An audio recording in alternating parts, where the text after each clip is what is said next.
Un poète Facebook, un rat et un pot de maillot, c'est la minute même et on va parler des spoilers sans contexte.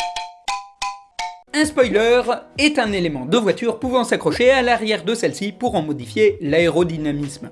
C'est aussi pour les Anglais une expression qui désigne un élément d'une intrigue qu'il vaut mieux éviter de connaître si l'on ne veut pas perdre le plaisir que l'on aura à la découvrir. En français, ce terme a été traduit par le mot divulgacher, que personne n'utilise parce que c'est moche. Je pourrais faire une histoire du spoiler de son origine jusqu'à nos jours, mais il faudrait remonter à loin. On peut parler de l'origine des récits et de la façon dont on les raconte. Que ce soit les pièces de théâtre antiques, les romans feuilletons ou les grands récits mythiques, il y a toujours eu un moment où un conteur mettait un point d'honneur à surprendre son auditeur ou son lecteur. En témoignent les épigrammes de Martial, de courts poèmes écrits au 1er siècle de notre ère, qui terminaient souvent par une pointe ironique que l'on n'avait pas vu venir. On notera que le terme spoiler vient de l'ancien français spoiler qui vient lui-même du latin spoiliare, signifiant ruiner ou piller.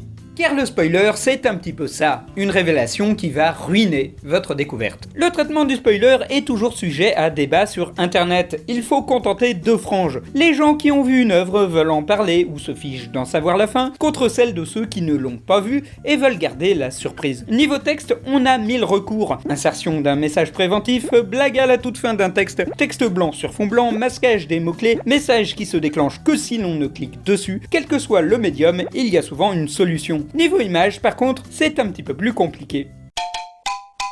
Car je ne vous apprendrai rien si je vous disais que la plupart des mèmes internet tournent sous la forme d'images, au point que certains pensent qu'un mème c'est une image comique. Et là se pose le problème des blagues imagées sur des œuvres qui viennent de sortir, car comme le dit le vieil adage, une image vaut 1000 mots, et il suffit d'apercevoir ne serait-ce qu'une seule d'entre elles pour vous dévoiler la fin d'une intrigue. De plus, s'il est facile de demander à un navigateur de vous masquer des spoilers en fonction de mots-clés concernant une image, ça devient tout de suite plus compliqué.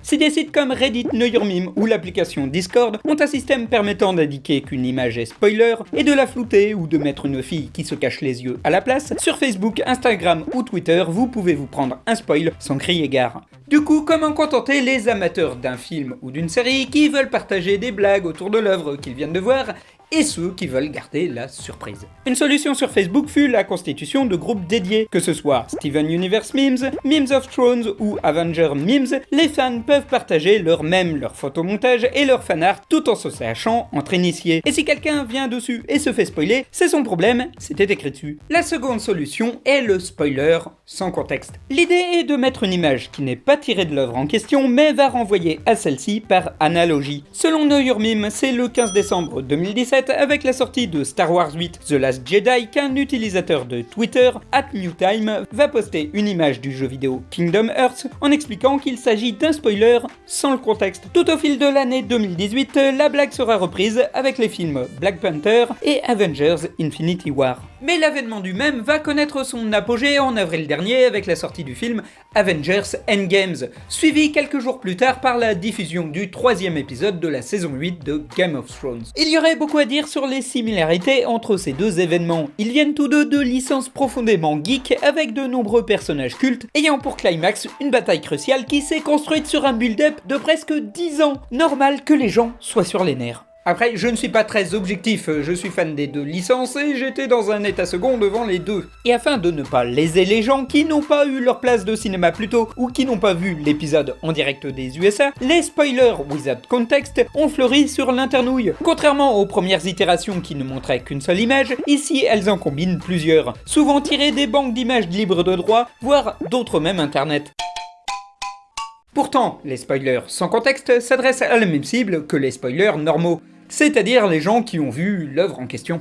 C'est même limite un jeu, trouver le lien entre une image ordinaire ou tirée de la pop culture et une scène d'un film ou d'une série que l'on vient de voir.